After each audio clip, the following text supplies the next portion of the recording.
आप लोगों को एक टास्क दिया था, जो ये 15 जो अपने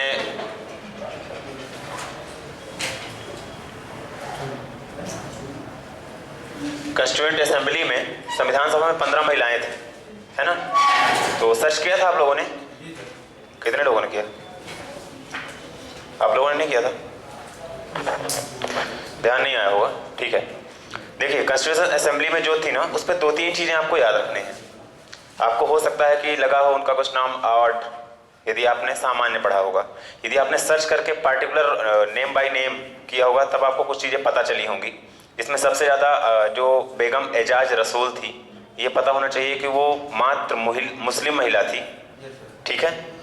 उसके अलावा आपको ये पता होगा जैसे सरोजनी नायडू थी, ठीक है। सरोजनी नायडू के बारे में एक और फेमस चीज ये है कि जब 1925 में कांग्रेस का जो अधिवेशन हुआ था, ठीक है, तब ये कांग्रेस की अध्यक्ष बनाई गई थी और ये प्रथम भारतीय महिला थी। कांग्रेस की प्रथम भारतीय महिला अध्यक्ष थी, ठीक है। इसके पहले एनी बेसेंट बनी थी, तो वो महिला अध्यक्ष थी, ठीक है ना, पहली महिला अध्यक्ष। लेकिन प्रथम भारतीय महिला अध्यक्ष थी तो वो कौन थी? आपकी सरोजनी नायडू, ठीक है। इसके अलावा एक और था, जैसे अमृता कौर, है ना। अमृता कौर का नाम कुछ दिन पहले इस चर्चा में रहा है कि भारत में जो एम्स की स्थापना हुई है ना, एम्स, वो स्वास्थ्य मंत्री थी उस समय पे, ठीक है। तो एम्स की स्थापना में सबसे महत्वपूर्ण भूमिका अमृता कौर की रही है। कुछ दिन पहले ही अभी चर्चा में था कि शायद उनकी 100वीं, शायद कंफर्म कर लीजिएगा आप लोग, कि शायद 100वीं उनकी जयंती वगैरह थी कुछ, ठीक है। उस समय पे उनके कुछ इतिहास के कार्यों को याद किया गया था। उसमें यह महत्वपूर्ण था कि एम्स की जो स्थापना हुई थी सर्वप्रथम, उसमें जो महत्वपूर्ण योगदान दिया था, तो इन्होंने दिया था, आपकी महारानी अमृता कौर ने, है ना। तो ये कुछ चीजें आपको याद रखनी है, जिसमें पहला और भी है हंसा मेहता, ठीक है। इसके अलावा आपकी जो लास्ट में है दुर्गाबाई देशमुख, ठीक है। तो विजयलक्ष्मी पंडित, इनको भी याद रखिएगा क्योंकि ये यूएन में भारत की राजदूत थी, ठीक है। तो इनको भी दिमाग में आप याद रखिएगा। इसके अलावा एक और कौन सा है जी? एम एम स्वामीनाथन, देखिए ये साउथ की थी, ठीक है। और सबसे बड़ी चीज ये थी कि पिछड़ा वर्ग के उत्थान के लिए, यानी कि जिससे मतलब कि अंबेडकर साहब बिलोंग कर रहे थे, तो इसके लिए इस वर्ग की महिलाओं के उत्थान के लिए भी इन्होंने काफी कार्य किया है। क्लियर? तो मैं आगे बताता हूँ। 15 के 15 का नाम तो याद है आपको, यदि नहीं हुआ हो तो एक बार देखिएगा, मैं इसको थोड़ी देर बाद रिवाइड करवाऊंगा तो आपको सारे याद हो जाएंगे, ठीक है। कल अपन जो चर्चा कर रहे थे वो था कि अपना 1919 का एक्ट, है ना। 1919 के एक्ट की बहुत सारी चीजें आपको तो सामान्यतः मैंने बता ही दी थी, है ना। एक बार आप रिकॉल कर लीजिए उनको, ठीक है। इसमें सबसे बड़ी चीज ये थी कि जो आपकी द्विसदन आ गया था, ठीक है, द्विसदन व्यवस्था हो गई थी, यानी कि आपका उच्च सदन निम्न सदन वाली व्यवस्था आई थी, इसी से आई थी ना। ली कमीशन आया था जिसकी सिफारिश पे अपना लोक सेवा आयोग की स्थापना की गई थी। एक चीज ये भी याद रखिए कि लोक सेवा आयोग की स्थापना कब की गई थी? 1926 में, ठीक है। कुछ मतलब अध्यादेश जारी करने की शक्ति किस एक्ट के तहत थी?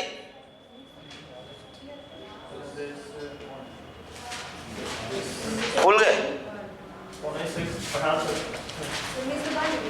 1861 का जो अधिनियम था, 61 है ना, हाँ, 1861 वाला जो अधिनियम था, उसमें राज्यपाल को, सॉरी, जो आपका गवर्नर जनरल था, ठीक है, जिसको उस समय वायसराय कहा जाने लगा था 58 के बाद, तो उसको अध्यादेश जारी करने की शक्ति। वर्तमान में राष्ट्रपति अध्यादेश जारी करता है तो किस अनुच्छेद के तहत? ठीक है, यस, अनुच्छेद आर्टिकल 1, 2, 3 याद रखिएगा, अनुच्छेद 1, 2, 3, ठीक है, यानी 123 के तहत। अभी मैं जब आपको अनुच्छेद बताऊंगा तो लगभग मैं 100 महत्वपूर्ण अनुच्छेद आपको रटा दूंगा, पूरी तरह से याद हो जाएंगे, कुछ भी नहीं, ये सब सीरीज से ही जुड़े हुए हैं, ठीक है। तो अनुच्छेद 123 के तहत राष्ट्रपति अध्यादेश जारी करता है वर्तमान में। क्लियर? सबसे महत्वपूर्ण है और आता रहता क्वेश्चन, ये रेगुलर क्वेश्चन है। तो अनुच्छेद 123 1861 में आया था अपना पहली बार अध्यादेश जारी करने की शक्ति, याद किया करिए, ठीक है। और इसके अलावा जो 1926 में द्विसदनात्मक व्यवस्था आई थी, ये अपन 1919 वाले एक्ट की बात कर रहे हैं अपन, ठीक है ना। इसको और क्या बोलते हैं, मॉन्टेग्यू चेम्सफोर्ड सुधार 1919 वाले एक्ट को। क्लियर ना, ओके। और कुछ इसके महत्वपूर्ण पॉइंट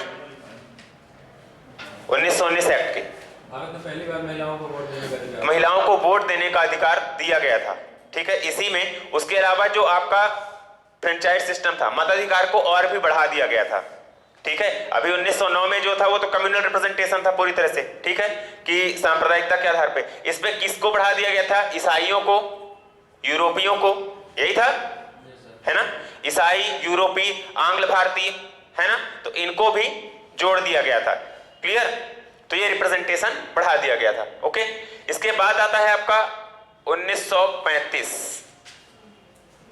का अधिनियम। एक चीज इसमें और हुई थी जो लास्ट में मैं लिखाने के लिए भूल गया था। 1919 के ही अधिनियम में एक ये व्यवस्था की गई थी कि 10 वर्ष बाद इस एक्ट के तहत जो प्रावधान किए गए, किस एक्ट के तहत, 1919 के एक्ट के तहत, है ना। तो 1919 के अधिनियम के जो प्रावधान है उनका मूल्यांकन करने के लिए या उनका इवैल्यूएशन करने के लिए कि ये कितने कारगर हैं या रहे हैं, 10 वर्ष बाद एक कमीशन लाया गया या लाया जाएगा। ये प्रावधान भी इसी एक्ट में था, ठीक है। 10 वर्ष बाद, तो इसके लिए फिर कौन सा प्रावधान, कौन सा कमीशन आया था, जो आपका साइमन कमीशन आया था 1928 में आया था वो, ठीक है। तो वो क्या हुआ था कि देखिए, चला तो वो 27 से था, लेकिन 28 में फाइनली मानते हैं कि साइमन कमीशन जो आया, तो साइमन कमीशन आया था, ये 1919 के एक्ट कितना प्रभावकारी रहा है, ठीक है, उसके इवैल्यूएशन के लिए, मूल्यांकन करने के लिए साइमन कमीशन इसीलिए आया था। और साइमन कमीशन की रिपोर्ट के बाद ही भारत में जब आया था 1935 का भारत शासन अधिनियम आया था, ठीक है। चीजें क्लियर हुई कि 1919 के एक्ट में ही यह प्रावधान किया गया था कि 10 वर्ष बाद आपका इवैल्यूएशन किया जाएगा, मूल्यांकन किया जाएगा कि अब और क्या इसकी जरूरतें हैं, क्या कमियां रह गई हैं जिनको अपने को भरपाई करनी है। और इसी साइमन कमीशन की रिपोर्ट के आधार पर ही 1935 में यह भारत शासन अधिनियम आया। क्लियर चीजें। अब देखिए 1935 का जो भारत शासन अधिनियम था बहुत महत्वपूर्ण था। पहली चीज तो ये कि इसको एक बतौर संविधान टाइप बनाया गया था, क्योंकि इस अधिनियम में 321 अनुच्छेद, आर्टिकल और 10 अनुसूचियां थी, ठीक है। ये कई बार परीक्षाओं में आया हुआ है, क्लियर। कि लेकिन कभी कभी ऐसा भी आया है कि अब जो आपका मूल संविधान है, ठीक है, उससे कुछ प्रावधान लिए गए थे, ठीक है। किससे, इन्हीं 321 अनुच्छेदों से ही, इवन ज्यादा, आधे से ज्यादा ले लिए गए थे। अब आप समझिए, ठीक है, आगे बताऊंगा। तो ये समझिए कि इसमें 321 अनुच्छेद थे और 10 अनुसूचियां थी 1935 के अधिनियम में। क्लियर। अब देखिए, इसमें भारत को एक संघ बनाने की कोशिश की गई। संघ समझ रहे हैं, यूनियन ऑफ द स्टेट, ठीक है, राज्यों का एक समूह बनाने की कोशिश की गई कि भारत को एक करने के लिए कोशिश की गई इसके प्रावधानों के तहत। क्लियर। ऐसे प्रावधान बनाए गए कि भारत एक संघ के रूप में रहे। क्लियर। दूसरी चीज ये कि इसमें बहुत महत्वपूर्ण चीज ये भी हुई कि भारत में एक रिजर्व बैंक भी लाया गया, ठीक है। आरबीआई एक्ट 1934 के तहत 1935 में भारतीय रिजर्व बैंक की भी स्थापना की गई। क्लियर। तो ये एक केंद्रित यानी संघ बनाने की कोशिश की गई ना, इसीलिए केंद्रीकरण भी किया गया। क्लियर। अपनी जो एक मूल मतलब जो सुप्रीम कोर्ट भी बनाया गया, जैसे अभी तो अलग अलग चल रहे थे, ठीक है, तो एक मुख्य केंद्र में एक सुप्रीम कोर्ट भी बनाने की कोशिश की गई, एक केंद्रीय रिजर्व बैंक भी बनाने की कोशिश की गई।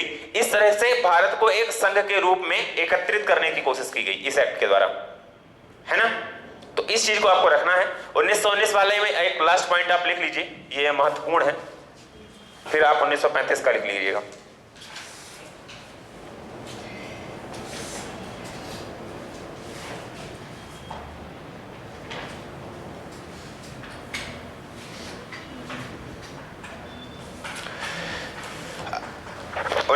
के एक्ट में लिखना है अपने को, अधिनियम के मूल्यांकन के लिए 10 वर्ष बाद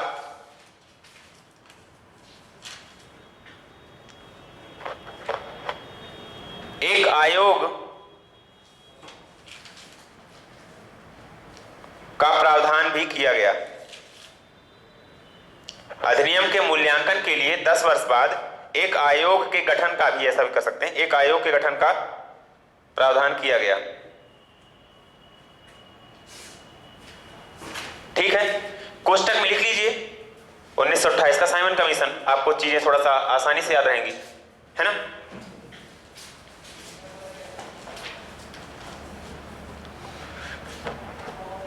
क्लियर। एक चीज ये भी याद रखिएगा, साइमन कमीशन का विरोध भी किया गया था। क्यों किया गया था? क्यों किया गया था ये पूछ रहा हूं पहले भी। क्योंकि इसमें भारतीयों को शामिल नहीं किया गया था। उनका विरोध इसलिए था कि भाई तुम हमारे ही देश के संचालन के लिए एक्ट ला रहे हो, उसका मूल्यांकन कर रहे हो और हमारी ही राय नहीं रखोगे, हमारे ही आदमियों को नहीं रखोगे, ठीक है, तो आप कैसे इवेल्युएट कर पाओगे, कैसे मूल्यांकन कर पाओगे? हमारी चीजें हमसे बेहतर आप जानोगे कि हम जानेंगे, ठीक है। तो इस कारण से इसका विरोध किया गया था कि इसमें कोई भी भारतीय नहीं था, ठीक है। All the members were Britishers, ठीक है ना, जितने भी थे सब अंग्रेज थे, इसलिए इसका विरोध किया गया था। क्लियर। तो इस चीज को भी याद रखेंगे, जो आप बता रही हैं वो लाला लाजपत राय थे, ठीक है। विरोध के दौरान उनकी लाठी से फिर लास्ट में डेथ हो गई थी। लिखेंगे 1935 का भारत शासन अधिनियम, ठीक है, government of India act 1935, Bharat शासन अधिनियम 1935।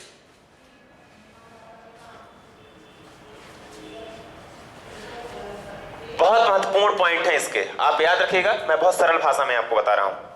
क्लियर। अखिल भारतीय संघ की स्थापना, शॉर्ट में लिखेंगे, ज्यादा लंबा नहीं करेंगे अपन, ठीक है, ज्यादा लंबा खींच रहा है सब ये। अखिल भारतीय संघ की स्थापना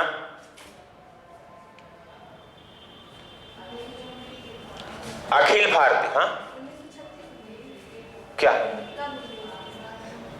संघ की स्थापना, इसमें जो प्रावधान, यस 1935 में हमें इसी एक्ट के तहत, मतलब देखिए इसमें ये नहीं था कि डायरेक्ट संघ बना दिया गया, संघ बनाने का प्रावधान किया गया था। हम प्रावधान लिख रहे हैं ना इसके। क्लियर। 1935 में अखिल भारतीय संघ की स्थापना, प्रांतीय स्वायत्तता, ठीक है, ऑटोनॉमी दे दी गई, यानी जो स्टेट्स थे उनको ऑटोनॉमी दे दी गई। ऑटोनॉमी समझ रहे हैं, स्वशासन दे दिया गया कि आप अपना मैनेजमेंट खुद करिए। प्रांतीय स्वायत्तता, नहीं बन रहा स्वायत्तता लिखते, अंग्रेजी माध्यम वालों को समस्या होगी, ये इधर लिखा है देख लो, प्रांतीय स्वायत्तता, प्रांतीय तो बन जाएगा ना,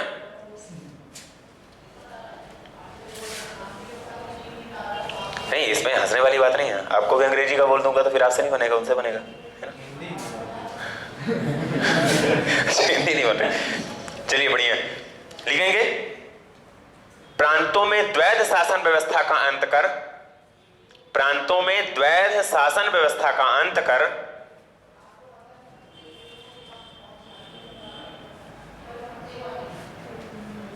उन्हें एक स्वतंत्र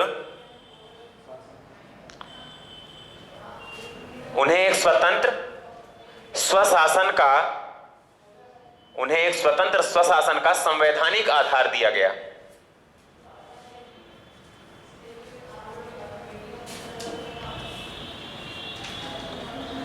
ठीक है,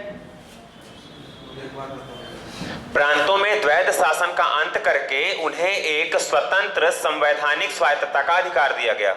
समझ रहे हैं? मतलब कि जो द्वैध शासन पहले मैंने आपको बताया था कि स्टेट सब्जेक्ट मतलब कि रिजर्व सब्जेक्ट सेंट्रल सब्जेक्ट थे ना, उसको अंत कर दिया गया। अब ये बोल दिया गया कि आप अपनी स्वतंत्र रूप से स्वशासन कीजिए, ठीक है, स्टेट्स को। क्लियर?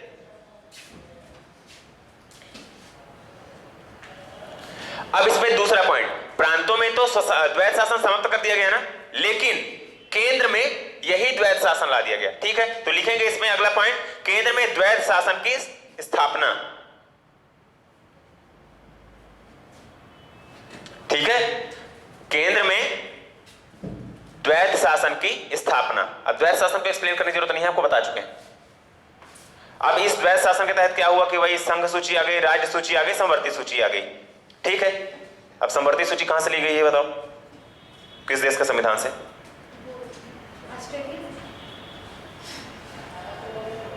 पता है? पहले आप लोगों ने बिल्कुल नहीं पढ़ा। संवर्ती सूची ऑस्ट्रेलिया से ली गई, ठीक है। संवर्ती सूची क्या होती है? अच्छा, संवर्ती सूची में कितने विषय हैं वर्तमान में?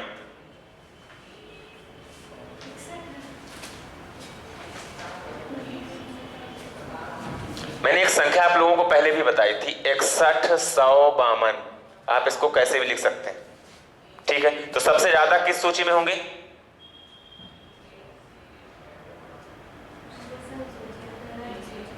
हुआ ना कंफ्यूजन? परीक्षा में भी ऐसे ही होता है, आप पढ़ के जाते हैं कि भाई 61 किस में होगा, 52 किस में होगा, 100 किस में होगा। बता तो मैंने भी दिया कि एक में 61 है, एक में 100 है, एक 52 है। क्लियर? खुद से पढ़ के आना कल, ठीक है, तब ज्यादा याद रहेगा। क्लियर है? इतने 61 है, 100 है, 52। अब आप बताइएगा किसमें क्या है, ठीक है। तो संवर्ती सूची यानी कि जो शब्द आया इसलिए मैं बता रहा हूं, संवर्ती सूची ऑस्ट्रेलिया से ली गई है, ये भी दिमाग में याद रखिएगा, ठीक है। क्लियर? अब देखिए, जो केंद्र में द्वैध शासन की स्थापना की गई, ये दिमाग में रखिएगा। 1935 में केंद्र में द्वैध शासन की स्थापना की गई और प्रांतों में द्वैध शासन हटा दिया गया, ठीक है। प्रांतों में द्वैध शासन कब आया था? 1919 में, लेकिन उसको हटा दिया गया। अब केंद्र में द्वैध शासन की स्थापना हो गई, ठीक है। अखिल भारतीय संघ की भी स्थापना हो गई। क्लियर? अगला पॉइंट इसी में लिखेंगे,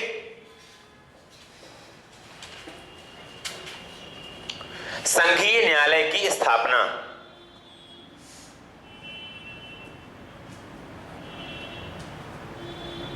ठीक है, संघीय न्यायालय की स्थापना यानी कि एक, जैसे सुप्रीम कोर्ट है ना वर्तमान में, सारे राज्यों के हाई कोर्ट का एक बाप बैठा हुआ है, ठीक है, तो वो सुप्रीम कोर्ट। क्लियर? तो ऐसे ही संघीय न्यायालय की स्थापना की गई। क्लियर? इसी के तहत। क्लियर? तो ये चीज याद रखिएगा। उसके बाद लिखेंगे भारत परिषद का अंत, इंडियन काउंसिल, ठीक है, एबॉलिशमेंट ऑफ इंडियन काउंसिल, ऐसा भी लिख सकते हैं।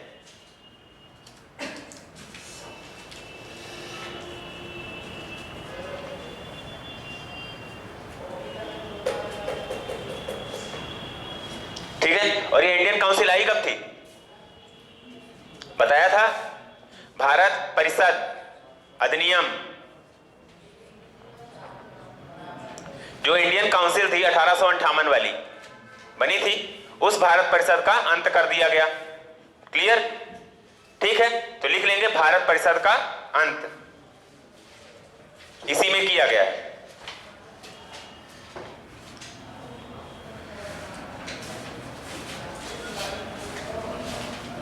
ठीक है, रिजर्व बैंक की स्थापना। लेकिन एक चीज ये याद रखिएगा कि रिजर्व बैंक की स्थापना आरबीआई के एक्ट 1934 के तहत हुई थी। आरबीआई एक्ट 1934 के तहत हुई थी 1935 में। क्लियर? तो रिजर्व बैंक की स्थापना या केंद्रीय बैंक की स्थापना, ठीक है, छोटा पॉइंट है, ऐसा लिख लीजिए।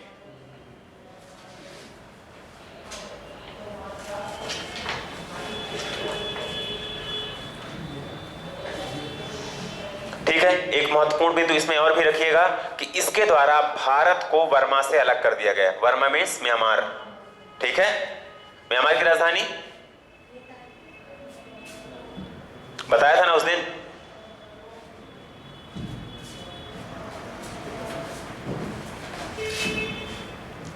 ठीक है, नहीं पता राजधानी?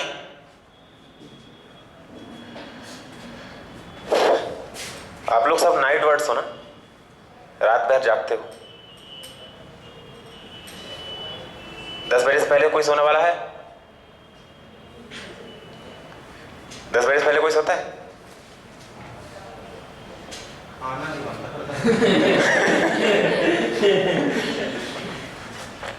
तो 11 बजे बनता है, 10 बजे बनता, 11 बजे। मतलब 12 बजे सोए। तो तुम लोग तो पूरी नींद करके भी नहीं आ पाते हो यहाँ पे, 8 घंटे वाली।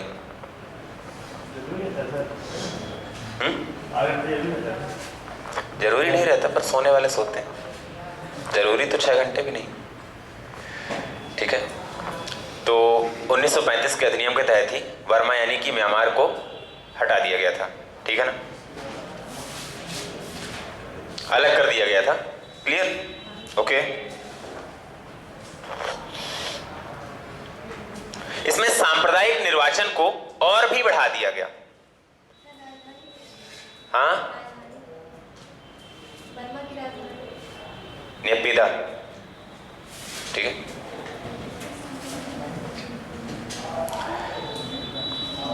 इसमें सांप्रदायिक निर्वाचन को लिख लीजिए, सांप्रदायिक निर्वाचन को और भी बढ़ा दिया गया, यह सांप्रदायिक निर्वाचन का विस्तार। क्लियर? अब कहां तक कर दिया गया? महिलाओं के लिए और मजदूर वर्ग के लिए भी अलग से निर्वाचन कर दिया गया। ठीक है, सांप्रदायिक निर्वाचन का विस्तार, सांप्रदायिक निर्वाचन का विस्तार। और इसमें एक पॉइंट और लगा लेंगे,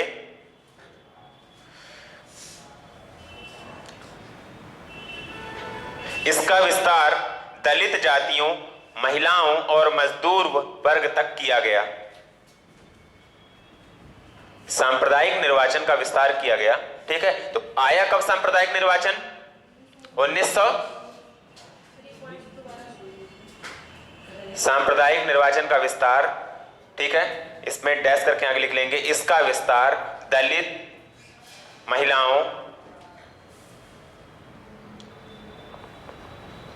और मजदूर वर्ग तक किया गया। ठीक है, दलित जातियां भी लिख सकते हैं आप, कोई इशू नहीं इस पे।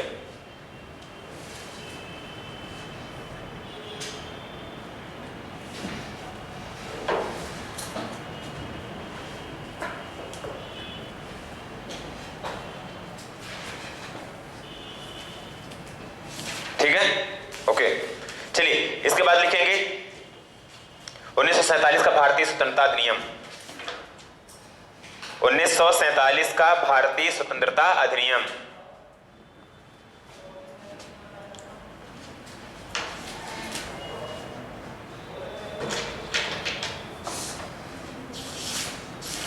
अच्छा, ये भारत स्वतंत्र कब हुआ है?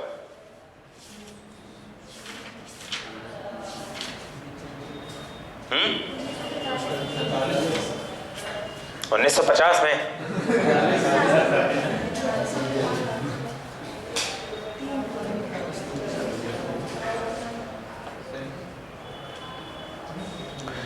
कैबिनेट मिशन कब आया था?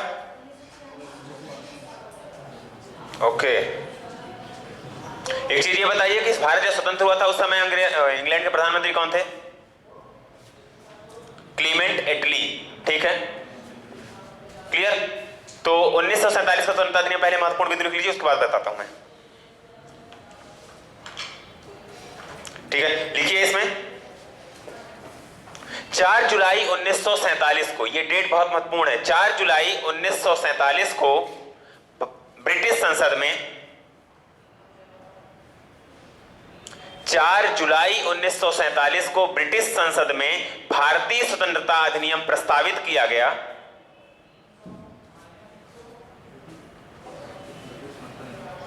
ब्रिटिश संसद में भारतीय स्वतंत्रता अधिनियम, इंडियन इंडिपेंडेंस एक्ट ऑफ 1947 प्रस्तावित किया गया, जो 18 जुलाई 1947 को, जो 18 जुलाई 1947 को स्वीकृत किया गया।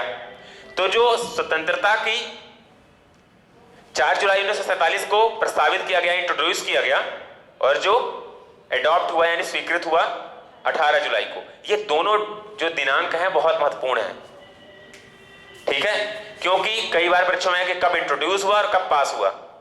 क्लियर? तो ये दोनों दिमाग में अच्छे से रखिएगा।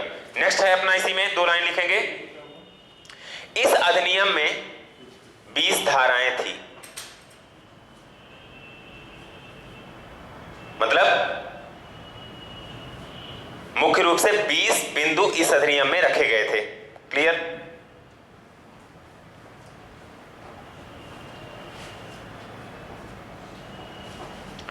पहला बिंदु लिख लीजिए शॉर्ट में, 2 अधिराज्यों की स्थापना। अधिराज्य, 2 अधिराज्यों की स्थापना, ये आपका पहला बिंदु हो गया।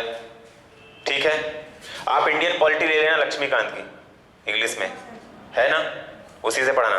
हिंदी माध्यम की किताब उठा के अपना कुछ भी बर्बाद मत करना। ये इंग्लिश की हिंदी वाली लूसेंट है ना, है दोनों तो सही है, पर मीडियम मत बर्बाद करना, यानी फिर इंग्लिश से हिंदी में आना बहुत बेकार हो जाता है। इंग्लिश हिंदी वाला एक बार इंग्लिश में जाएगा तो ठीक है, कुछ सुधरेगा, लेकिन हिंदी वाला यदि इंग्लिश वाला हिंदी में आता है तो बर्बाद होता है। नहीं होता है बेकार, सच में होता है, क्योंकि उसमें कुछ बेनिफिट नहीं होता है। इंग्लिश वाले हिंदी में आ रहा तो कोई बेनिफिट नहीं होने वाला। ठीक है, दूसरा लिखेंगे भारत एवं पाकिस्तान के लिए अलग अलग गवर्नर जनरल। भारत एवं पाकिस्तान के लिए अलग अलग गवर्नर जनरल।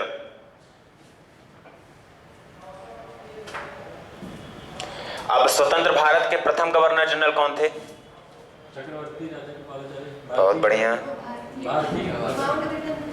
मैं क्या पूछा? स्वतंत्र भारत के प्रथम गवर्नर जनरल कौन थे? Lord Mountbatten.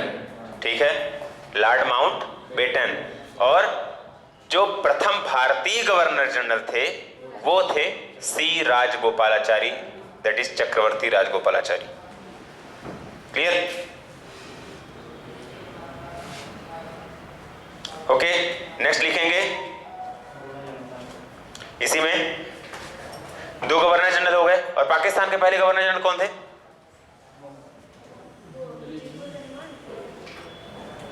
पता करके आना।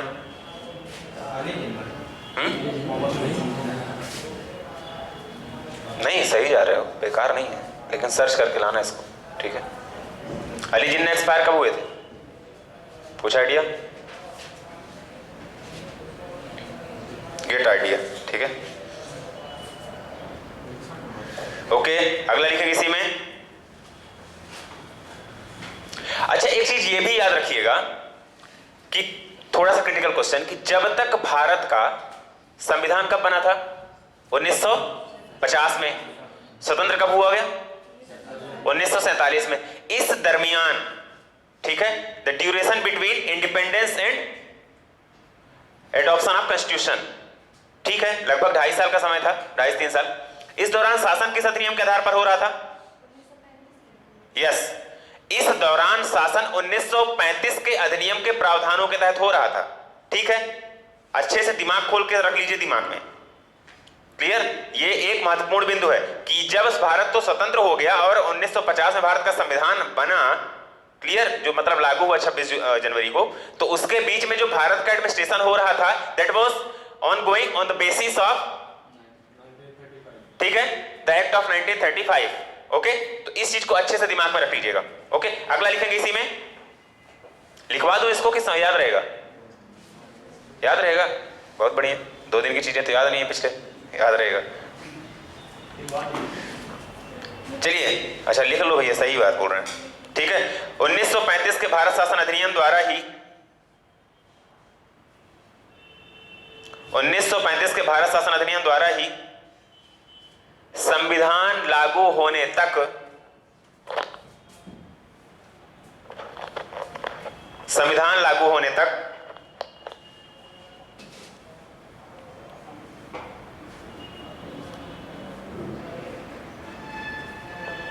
शासन जारी रहा। बस अपनी भाषा में लिख लीजिए।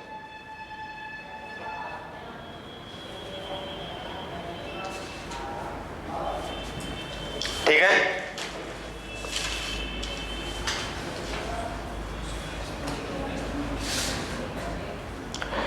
ब्रिटिश सत्ता का अंत, ठीक है, भारत में ब्रिटिश शासन का अंत 1947 में लिख रहे हैं ना आप? हाँ, ब्रिटिश शासन का अंत।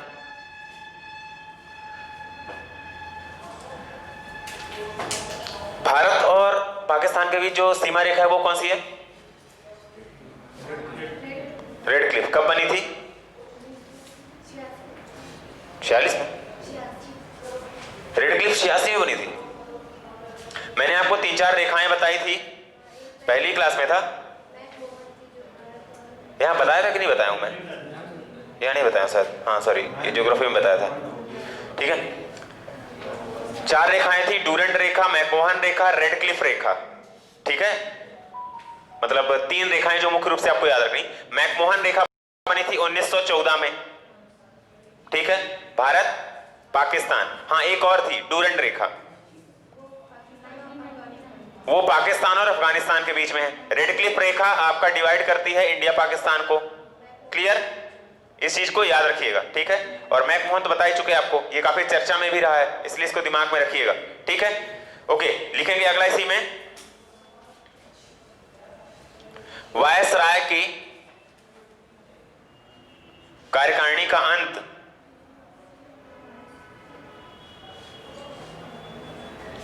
ठीक है। अब देखिए वायसराय पद कहां से समाप्त हो रहा है? वायसराय का पद 1947 से समाप्त हो रहा है। अब क्यों हो रहा है ये बताएंगे? क्योंकि ये रिप्रेजेंटेटिव ऑफ क्राउन था। जो वायसराय था वो रिप्रेजेंटेटिव ऑफ क्राउन था ना, और जब क्राउन का अंत ही हो गया, यानी कि जो महारानी का शासन का अंत हो गया, तो वायसराय पद भी हट गया। ठीक है, अब फिर सब कौन सा सिर्फ बचा रहा? गवर्नर जनरल बस बचा रहा। क्लियर? समझ रहे हैं ना? इस चीज को दिमाग में रखिएगा। कभी भी यदि प्रश्न आ जाए कि वायसराय पद का अंत कब हुआ, तो 1947। ठीक है, क्यों? क्योंकि viceroy was the representative of crown and the crown domination of crown in India ended by this act. ठीक है, इसलिए इस एक्ट के द्वारा जैसे ही समाप्त होता है शासन, तो आपका वायसराय भी खत्म। अब गवर्नर जनरल रहता है, तो वही लॉर्ड माउंटबेटन पहले गवर्नर जनरल बन जाते हैं, उसके बाद श्री राजगोपालाचारी, है ना? तो इस चीज को दिमाग में थोड़ा सा रखिएगा। छोटी छोटी चीजें हैं लेकिन मोटी हैं। ठीक है, अगला लिखेंगे।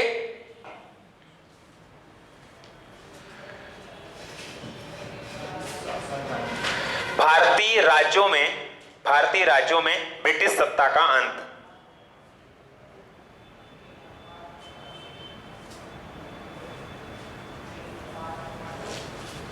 भारतीय राज्यों में ब्रिटिश सत्ता का अंत।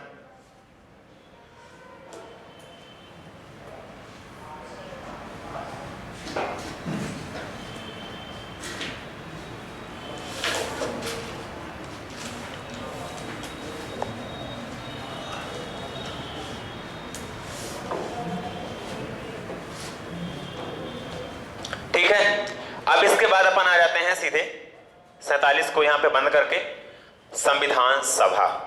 ठीक है, संविधान सभा इंपॉर्टेंट है, कई बार चीजों में आपको आगे पीछे होते हुए मिल जाती है, तो दिमाग में रखिएगा कि संविधान सभा सबसे पहले आई कब, यानी इसका विचार सबसे पहले कब और किसके द्वारा दिया गया। बना हुआ कई बार का आया हुआ क्वेश्चन है और जाना माना। ठीक है, तो हम लिखेंगे इसमें पहली जो अपना टॉपिक चलेगा वो चलेगा संविधान सभा, दैट इज कॉन्स्टिट्यूएंट असेंबली। ठीक है, तो सबसे पहले ये ध्यान रखेंगे कि जो एम.एन. रॉय थे, एम.एन. रॉय ने संविधान सभा का विचार दिया था 1935 में। क्लियर? ठीक है, तो एम.एन. रॉय ने 1935, ठीक है, संविधान सभा का विचार दिया। ठीक है, उसके बाद ब्रिटिश कब माने भारतीय संविधान के लिए? 6 दिसंबर। नहीं, वो दूसरी चीज है कि अब संविधान सभा गठन कब हुआ, वो दूसरी चीज है। ठीक है, ब्रिटिश कब मान रहे थे?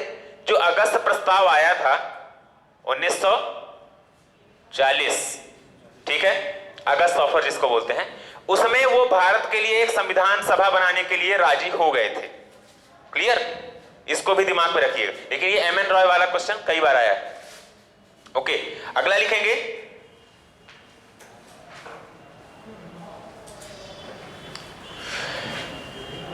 संविधान सभा में कुल सदस्यों की संख्या कितनी थी? 389।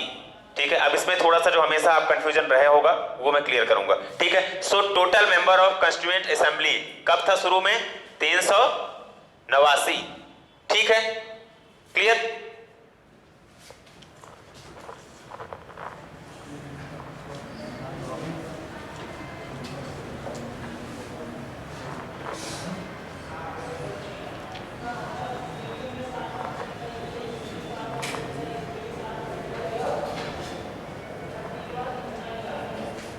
ठीक है, कुछ किताबों में आपको यह भी मिलेगा कि 1924 में स्वराज पार्टी ने भी संविधान सभा का विचार प्रस्तुत किया था।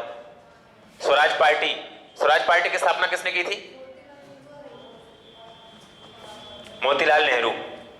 ठीक है, और चित्तरंजन दास, C.R. दास। ठीक है, तो मोतीलाल नेहरू ने स्वराज पार्टी की स्थापना की थी। तो कुछ किताबों में ऐसा दिया हुआ है कि स्वराज पार्टी यानी कि संविधान सभा का विचार भी सबसे पहले 1924 में स्वराज पार्टी द्वारा दिया गया था। ठीक है, स्वराज पार्टी द्वारा दिया गया, इसमें पर्टिकुलर नाम नहीं बताया गया है। कि किसके द्वारा, क्लियर। लेकिन जो 1935 वाला है ये एम.एन. रॉय वाला एग्जैक्ट, क्लियर। तो 389 संविधान सभा में कुल सदस्य संख्या थी, क्लियर ना। अब इसमें डिवाइडेशन क्या क्या है, ठीक है। अब ये 389 को अपन दो पार्टों में डिवाइड करेंगे, ठीक है। तो पहला है आपका 296 और तीसरा कितना है 93, ठीक है। क्या क्या है लिख लीजिए, फिर मैं बताता हूं।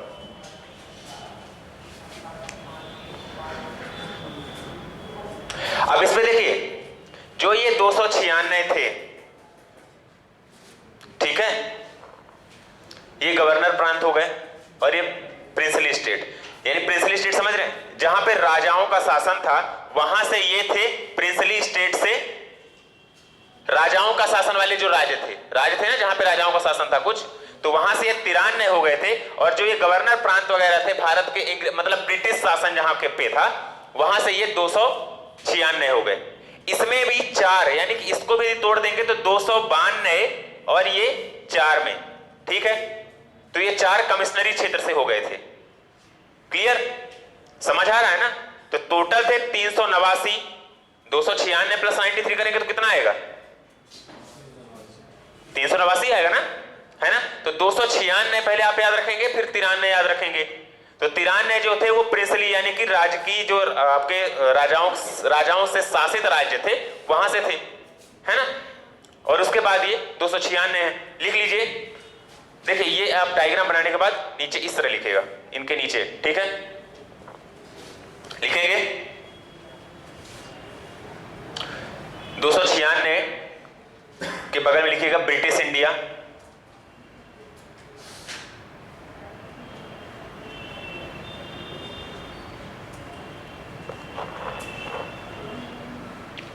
ठीक है, ब्रिटिश इंडिया से, जिसमें से क्या है 292 ब्रिटिश प्रांतों के प्रतिनिधि, 292 जो हैं ये इस पे भी ब्रिटिश प्रांतों के प्रतिनिधि, ठीक है, जो ब्रिटिश राज्य थे वहां के प्रतिनिधि हैं।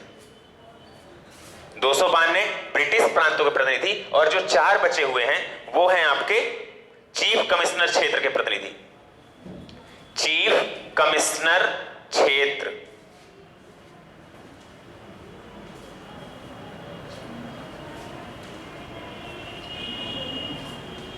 ठीक है। तो जो ब्रिटिश क्षेत्र था टोटल कितने हो गए 296, जिसमें आपका ब्रिटिश क्षेत्र से हो गए, मतलब उस पे ब्रिटिश इंडिया के टोटल 296 हो गए, जिसमें चीफ कमिश्नर के 4 अलग कर दिए, और 292 टोटल ब्रिटिश इंडिया के हो गए, क्लियर। और 93 जो बच रहे हैं वो आपके प्रिंसली राज्य के हो गए, है ना। तो सिर्फ आपको इसमें 2 चीज याद रखनी, 93 ब्रिटिश इंडिया और 4 आपके चीफ कमिश्नर एरिया, ठीक है ना, क्लियर, समझ में आ रहा है ना इनका डिवाइडेशन। क्योंकि आप अक्सर संख्याओं में कंफ्यूज होते हैं। आप ये जोड़कर भी याद कर सकते हैं कि 296 प्लस 93, ठीक है, 296 प्लस 93 इक्वल टू 389, ये भी याद रहेगा, है ना।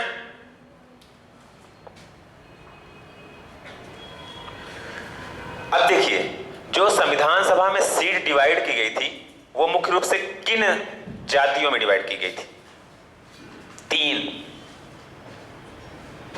ठीक है, लिखेंगे कौन कौन सी। संविधान सभा में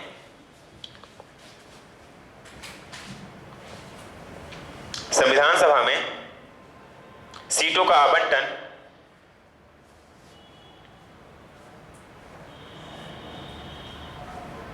मुख्य रूप से 3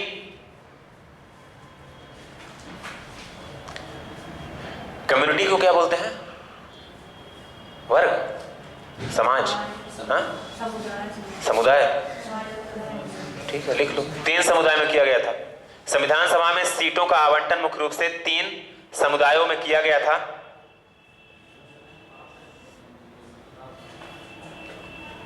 first one is Sikh,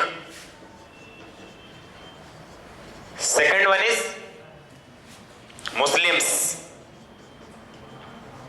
and third one is general. मुस्लिम, सिख और सामान्य, ठीक है, हिंदू मुस्लिम सिख मत लिख देना, इस चीज के लिए आप याद रखेंगे, क्लियर। तो मुस्लिम अलग हो गया, सिख अलग हो गया और सामान्य, और ये सामान्य पूरा जितने भी हिंदू क्रिश्चियन जितना दुनियादारी है वो सब, ठीक है, पूरा भर लेंगे जितना भी है सब कुछ, दलित वलित सब इसी में था। क्लियर? तो सिख, मुस्लिम और सामान्य में।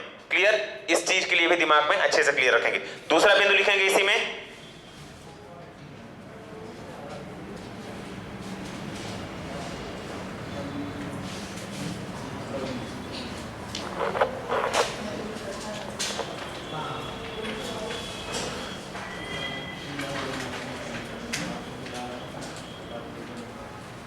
दिसंबर 1946 को संविधान सभा की प्रथम बैठक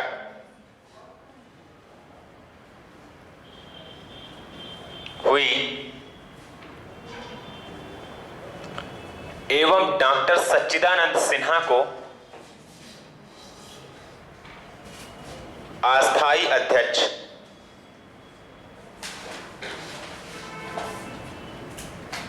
चुना गया। डॉक्टर सच्चिदानंद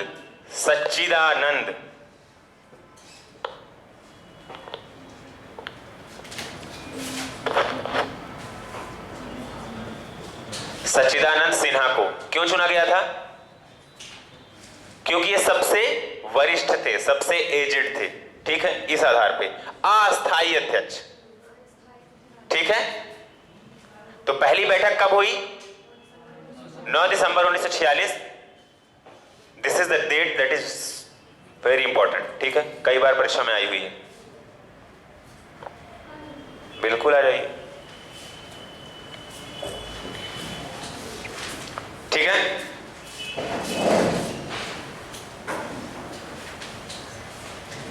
कोष्टक में लिख लीजिए कि जो हैदराबाद की देसी रियासत थी, हैदराबाद की देसी रियासत, उसके प्रतिनिधि संविधान सभा में शामिल नहीं हुए थे। ठीक है, हैदराबाद के प्रतिनिधि संविधान सभा में शामिल नहीं हुए थे।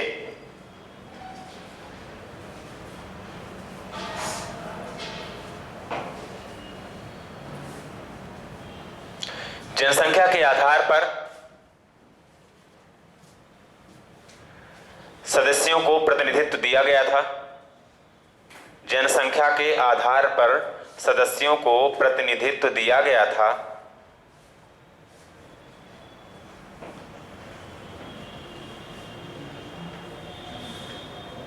कोष्टक में लिख लेंगे 10 लाख, यानी कि 10 लाख में जनसंख्या में एक सदस्य। जनसंख्या के आधार पर सदस्यों को प्रतिनिधित्व दिया गया था। कोष्टक लिख लीजिए 10:1। ठीक है, सॉरी 10 लाख अनुपात 1, दैट इज 1 in million। ठीक है, 10 लाख में 1। फिर से बोलो, दरबार कर लो पहले।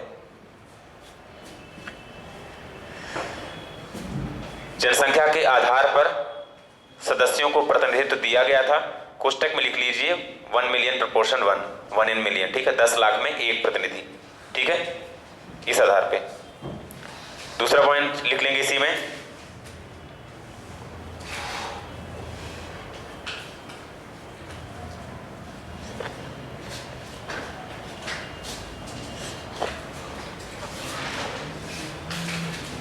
संविधान सभा जनता के द्वारा नहीं चुनी गई थी।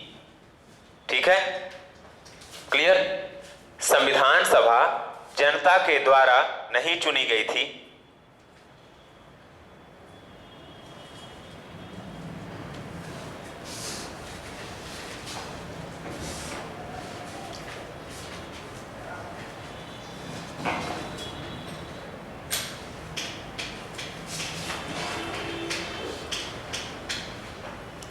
एवं इसमें अनुसूचित जनजाति के सदस्यों की संख्या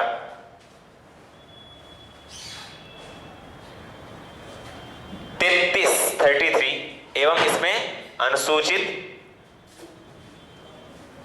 जनजाति के सदस्यों की संख्या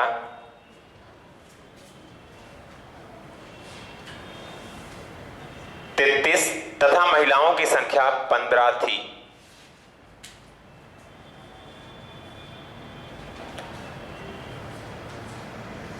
मैं बोल रहा हूं अनुसूचित जनजाति, ठीक है, ध्यान रखिएगा, अनुसूचित जाति मत लिखिएगा।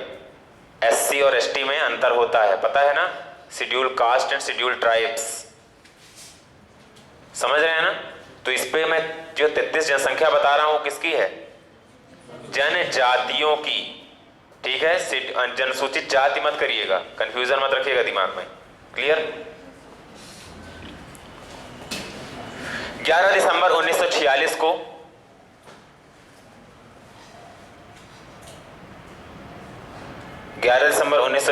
को राजेंद्र प्रसाद को स्थायी अध्यक्ष, अस्थायी कौन थे, ठीक है, सच्चिदानंद सिन्हा, अब स्थायी बना रहे हैं यानी कि परमानेंट प्रेसिडेंट, ठीक है। तो जो स्थायी अध्यक्ष हैं वो कौन थे, डॉक्टर राजेंद्र प्रसाद। 11 दिसंबर 1946 को, उनको कब चुना गया था, 9 दिसंबर 1946 को, ठीक है।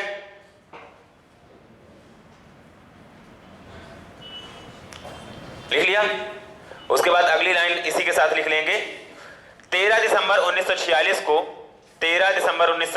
को जवाहरलाल नेहरू द्वारा उद्देश्य प्रस्ताव प्रस्तुत किया गया।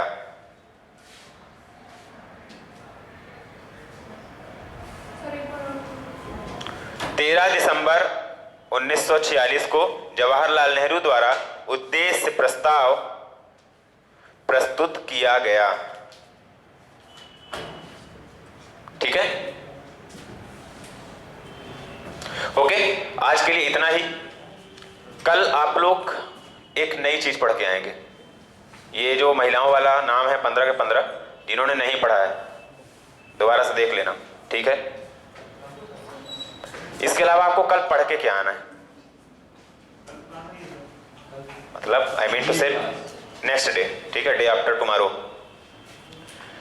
तो जो आपको परसों के दिन पढ़ के आना है वो पढ़ के आना है आपके मूल अधिकार अनुच्छेद, ठीक है, क्लियर। मूल अधिकार कितने हैं और अनुच्छेद वाइज, आर्टिकल वाइज, ठीक है, क्लियर। मोटा मोटा यदि मैं कहूं तो आपको अनुच्छेद 12 से लेकर अनुच्छेद 32 तक पढ़ना है, ठीक है। अनुच्छेद 12 से 32, 36 बेटा दो, 32, ठीक है, 12 से 32, इसके अंदर जो भी है पढ़ लेना। और स्पेशली 12 और 13 को अच्छे से समझ में नहीं आएगा, मुझे पूरा विश्वास है।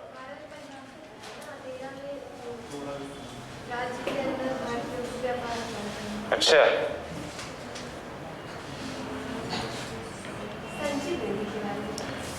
कुछ भी, एनी एक्ट, ठीक है, any act that comes in the row of fundamental rights that shall be null and void. कोई भी अधिकार या एक्ट जो संविधान द्वारा बनाया, यानी संविधान के द्वारा यानी कि संसद द्वारा बनाया जाएगा, यदि वो मूल अधिकारों का उल्लंघन करता है तो उसे नल एंड वॉइड माना जाएगा। ये अनुच्छेद 13 बोलता है, ठीक है। उसे ही ये कहें कि सबसे जो मूल अधिकारियों को जो सिक्योरिटी प्रदान करता है, ठीक है, एक कवर प्रदान करता है, वो अनुच्छेद 13 है, क्लियर। इस चीज को ध्यान रखिएगा, इसीलिए बोल रहा हूं 12 से पढ़ के आइएगा। वैसे तो आप 14 से पढ़ते हैं, लेकिन मैं इसीलिए 12-13 बोल रहा हूं, ठीक है, कुछ अच्छा होगा इसलिए। ओके, आज के लिए इतना ही, थैंक यू।